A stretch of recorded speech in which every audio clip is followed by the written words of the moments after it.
21वीं सदी की दुनिया अब सिर्फ भौगोलिक सीमाओं तक सीमित नहीं रह गई है। युद्ध और सुरक्षा की परिभाषा बदल चुकी है। कभी पाकिस्तान की सुरक्षा चिंता सिर्फ भारत से जुड़ी होती थी, लेकिन अब उसकी नजरें पश्चिम एशिया पर भी टिकी हुई हैं। विशेष रूप से सऊदी अरब, जो अरब दुनिया का सबसे अमीर और हथियारों से लैस देश है। पाकिस्तान और सऊदी अरब के रिश्ते दशकों से गहरे हैं। कभी यह रिश्ता धार्मिक जुड़ाव से पनपा, कभी आर्थिक मदद से मजबूत हुआ और कभी सुरक्षा सहयोग से इसे टिकाए रखा। लेकिन आज जब पाकिस्तान आर्थिक संकट, राजनीतिक अस्थिरता और कूटनीतिक दबाव झेल रहा है, तो सवाल उठता है कि क्या सऊदी अरब पाकिस्तान की वास्तविक सुरक्षा कर पाएगा और क्या पाकिस्तान अब भारत के लिए एक बड़ा खतरा बनने वाला है। नमस्कार, आप देख रहे हैं अमर उजाला और मैं हूं आपके साथ साहिल सुयार।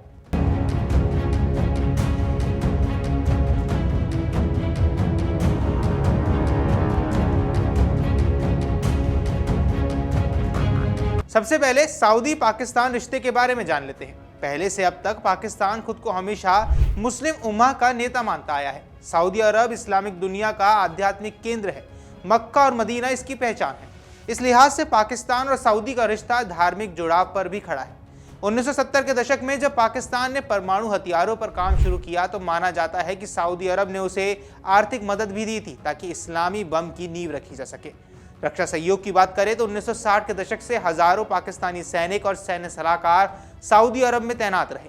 1980 के दशक में भी जब सोवियत संघ ने अफगानिस्तान पर हमला किया, तो अमेरिका और सऊदी ने पाकिस्तान को एक फ्रंट लाइन स्टेट की तरह इस्तेमाल किया।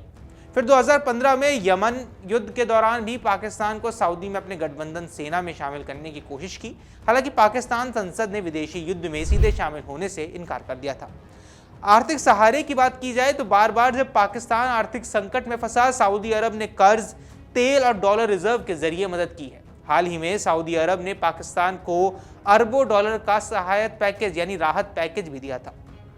ऐसे में सबसे अहम सवाल यही है कि सऊदी अरब की सैन्य ताकत आखिर क्या है, उनके पास कौन कौन से हथियार हैं और सऊदी अरब अपने तेल, डॉलर पर सबसे बड़ा इस्तेमाल हथियार खरीदने से करता रहा है। वह घरेलू उत्पादन पर भी सीमित है, लेकिन आयात में दुनिया में नंबर 1 है। तो चलिए एक बार नजर डालते हैं सऊदी अरब की ताकत पर।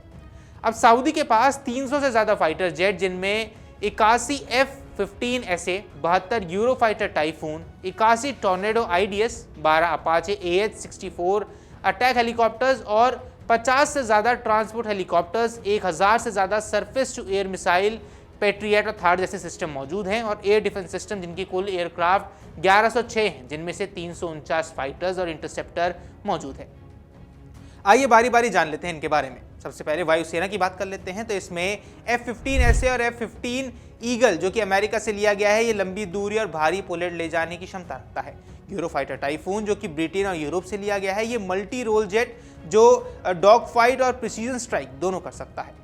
फिर आता है टॉर्नेडो IDS, जो पुराने जेट हैं लेकिन बमबारी में अब भी काफी ज्यादा उपयोगी है। फिर आता है विंग लूंग 2 UCAV, यानी ये जो चीन से लिया गया था, ये ड्रोन है जो निगरानी और हमले दोनों कर सकता है। अब मिसाइल और एयर डिफेंस की बात कर ले तो इसमें पेट्रियोट PAC-3, जो कि एक बैलिस्टिक और क्रूज मिसाइल को रोकने वाला अमेरिकी सिस्टम है। थार्ड उन्नत अमेरिकी रक्षा प्रणाली है जो ऊंचाई से आने वाले खतरों को नष्ट कर सकती है। फिर आता है DF-3 और DF-21, जो चीनी बैलिस्टिक मिसाइलें हैं, जिनकी मारक क्षमता 2500 से 3000 किलोमीटर तक की है। अब थल सेना की बात कर लेते हैं। तो M1A2 एब्राम्स टैंक इनके पास मौजूद है, जो कि आधुनिक सेंसर और कवच से लैस हैं। दुनिया के श्रेष्ठ टैंकों में ये गिने भी जाते हैं। फिर आते हैं BMP और आर्मर्ड पर्सनल कैरियर्स, जो कि सैनिकों की तेजी से तैनाती के लिए जाने जाते हैं। फिर आते हैं होइट्जर और सेल्फ प्रोपेल्ड गन्स, जो कि लंबी दूरी की तोपें हैं, जिनसे अटैक काफी अच्छे से किया जा सकता है। नौसेना की बात कर ले तो इसमें अमेरिका से मिले फ्रिगेट्स और डिस्ट्रॉयर्स मौजूद हैं। जर्मनी और फ्रांस से खरीदे गए कॉर्वेट्स और कोस्टल डिफेंस मिसाइल और निगरानी के रेडार भी इनके पास मौजूद हैं। आधुनिक मोर्चे की अगर बात कर लें तो साइबर कमांड यानी डिजिटल हमलों से बचाव और आक्रामक क्षमता इनके पास मौजूद है। सैटेलाइट निगरानी के लिए, रेगिस्तान और सीमाओं की निगरानी के लिए इन्होंने सैटेलाइट उपयुक्त किए हुए हैं। वहीं AI और ड्रोन स्वॉर्म तकनीक भी इनके पास मौजूद है, जो कि भविष्य की एक जंग की तैयारी भी है। अब यहाँ पर समझने की जरूरत है कि पाकिस्तान को सऊदी से क्या फायदा होता है। अब हथियारों तक अप्रत्यक्ष पहुंच है। पाकिस्तान सीधे अमेरिका, यूरोप से बड़े हथियार नहीं ले सकता, लेकिन सऊदी से सहयोग मिलने पर उसे ट्रेनिंग और अप्रत्यक्ष तकनीक मिलती रहती है। अब सैनिकों के अनुभव की बात करें तो पाकिस्तानी सैनिक सऊदी अरब में तैनात होकर आधुनिक हथियार चलाना सीखते हैं। आर्थिक राहत की भी बात करें तो संकट के समय में पाकिस्तान को डॉलर रिजर्व और तेल क्रेडिट मिलता रहता है। कूटनीतिक कवर की बात कर ले तो अंतर्राष्ट्रीय मोर्चों पर सऊदी अरब पाकिस्तान के लिए लॉबिंग करता रहा है, लेकिन हकीकत क्या है? क्या ये सच है कि सऊदी अरब पाकिस्तान का सबसे बड़ा समर्थक है? लेकिन सवाल ये भी है कि क्या वह पाकिस्तान की सुरक्षा गारंटी देगा? सऊदी की प्राथमिकता ईरान, यमन और हूती विद्रोहियों से बचाव है। अमेरिका और पश्चिमी देश सऊदी को हथियार तो बेचते हैं, लेकिन उनकी शर्त होती है कि उन्हें सिर्फ रक्षात्मक इस्तेमाल के लिए रखा जाए। अब अगर पाकिस्तान और भारत में युद्ध होता है तो सऊदी अरब के लिए सीधे हस्तक्षेप करना मुश्किल होगा, क्योंकि उसे अपनी अर्थव्यवस्था और पश्चिमी सहयोग पर भी ध्यान रखना होगा। भारत के लिए अब खतरे अब नॉन बॉर्डर के हो गए हैं। सबसे पहले कट्टरपंथ और विचारधारा का खतरा है। सऊदी वहाबी इस्लाम को दशकों से फैलाता रहा है। पाकिस्तान में मदरसों और संगठनों का ये वैचारिक ईंधन देता है। भारत को डर है कि यही विचारधारा भारतीय मुसलमानों को प्रभावित कर सकती है और आंतरिक सुरक्षा चुनौती बन सकती है। फिर आता है फंडिंग और हवाला नेटवर्क, क्योंकि भारत की एजेंसियां पहले भी ट्रैक कर चुकी हैं कि खाड़ी से आने वाली रकम पाकिस्तान के जरिए भारत विरोधी संगठन तक पहुंचती है। ये पैसा बॉर्डर के बिना भी भारत के लिए एक बड़ा खतरा है। साइबर खतरे, और अगर सऊदी अरब नई साइबर और ड्रोन तकनीक पाकिस्तान तक पहुंच जाती है तो भारत के महत्वपूर्ण ढांचे जैसे कि बिजली, बैंकिंग, हवाई अड्डों पर हमला संभव है। फिर बात कर लेते हैं ऊर्जा सुरक्षा की।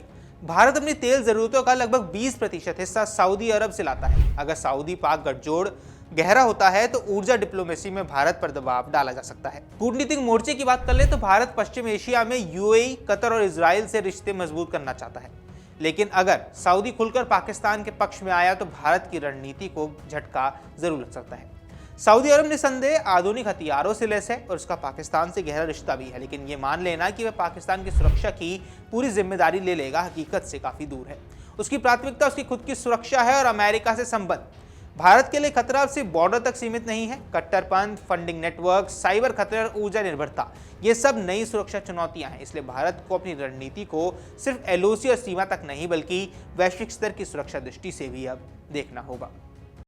अगर आप ये वीडियो YouTube पर देख रहे हैं तो हमारे चैनल को सब्सक्राइब कर बेल आइकन दबाएं, और Facebook पर देख रहे हैं तो हमारे पेज को लाइक करें।